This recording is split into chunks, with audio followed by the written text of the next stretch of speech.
Muy buenas tardes, profesor, compañeros. Mi nombre es Fran Jairle Hidalgo Granada, soy del programa de gestión empresarial y voy a dar solución al taller que el profesor nos colocó en la plataforma. ¿Qué es revolución?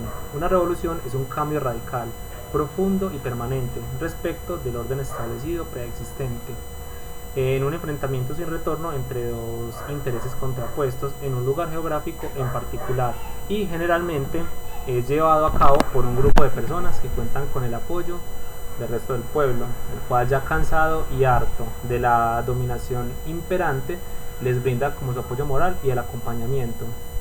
La revolución puede darse simultáneamente en varios ámbitos: el religioso, el militar, el cultural, el político, el económico. En tanto, su rasgo característico y más reconocible es el dejar consecuencias trascendentales que van a modificar para siempre el curso normal que tenían las cosas hasta el momento en que se haya producido pues la misma revolución. ¿Qué es la burguesía? La burguesía hace referencia al conjunto integrado por individuos con propiedades o medios de producción y un determinado nivel de renta, lo cual le sitúa dentro de la denominada clase media acomodada. En sociología económica se asume que el hecho de que existe la burguesía supone que una parte de la sociedad tiene en su haber la posesión de las propiedades privadas y parte de la riqueza acumulada y un cierto desahogo pues económico. La diferencia con la clase obrera residirá en que el burgués cuenta con mayores rendimientos de tipo económico. No obstante, el concepto proviene de aquellos individuos que desarrollaban su actividad en las ciudades o en burgos.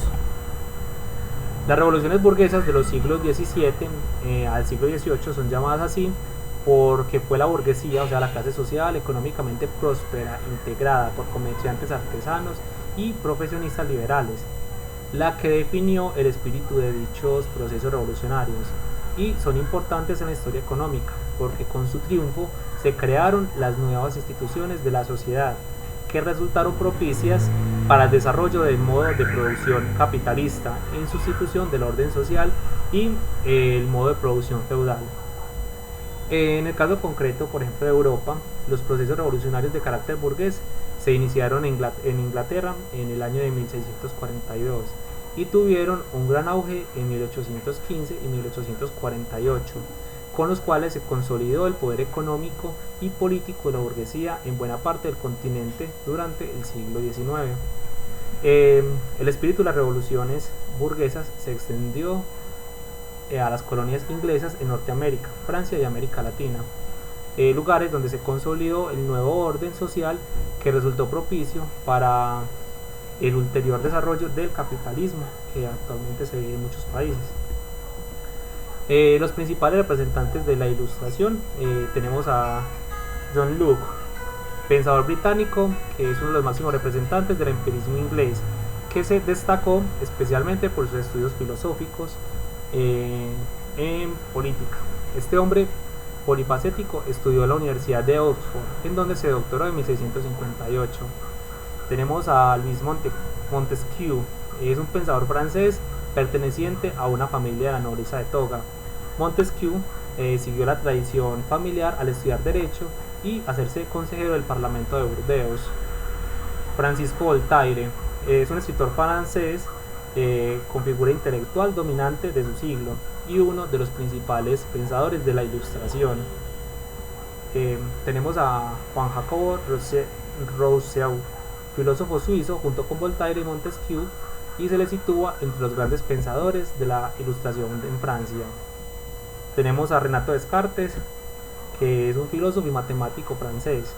Después del esplendor de la antigua filosofía griega y del apogeo y crisis de la escolástica en Europa medieval, los nuevos aires del Renacimiento y la revolución científica que lo acompañó darían lugar en el siglo XVII al nacimiento de la filosofía moderna. Por último tenemos a David Hume, es un filósofo británico, es el último de los grandes representantes del empirismo inglés, nacido en el seno de una familia emparentada con la aristocracia, aunque con una fortuna modesta. David Hume estudió durante un tiempo leyes de la Universidad de Edimburgo por voluntad de su familia, pero su falta de interés determinó que decidiera abandonar su carrera y se viese en la obligación de buscar la forma, la manera de ganarse la vida. Los principales sucesos que desencadenaron la Revolución Francesa tenemos la toma de la Bastilla. La Bastilla fue una fortaleza que defendía París en esa época, donde había muchísimas armas y pólvora. Esto era un castillo, como un fuerte. Al iniciarse la Revolución Francesa en 1789, el pueblo se dispone a tomar la Bastilla. Los ejércitos se niegan a disparar sus cañones al pueblo parisino y los jefes de los regimientos manifiestan que los soldados no atacarían a la muchedumbre. Tenemos en Francia el reinado del terror. El reinado del terror, o simplemente conocido como fue un periodo de 2 años en la Revolución Francesa, comprendido entre el año de 1793 y 1794, caracterizado por una brutal represión en forma de terrorismo de Estado, que tuvo como protagonista principal a Maximilien Robespierre. La Constitución Francesa de 1791 fue la primera constitución escrita de la historia francesa. Fue promulgada por la Asamblea Nacional Constituyente y aceptada por Luis XVI el 3 de septiembre de 1791. Contenía la reforma del Estado francés, quedando Francia configurada como una monarquía constitucional. Tenemos la radicalización del gobierno. El rey fue privado de sus poderes durante un breve periodo, pero la mayoría moderada de la Asamblea Constituyente, que temía que se incrementaran los disturbios, restituyó a Luis XVI con la esperanza de frenar el ascenso del radicalismo y evitar una intervención de las potencias extranjeras. El 14 de septiembre, el rey juró respetar la Constitución modificada. Y tenemos como último el ascenso de Napoleón al poder.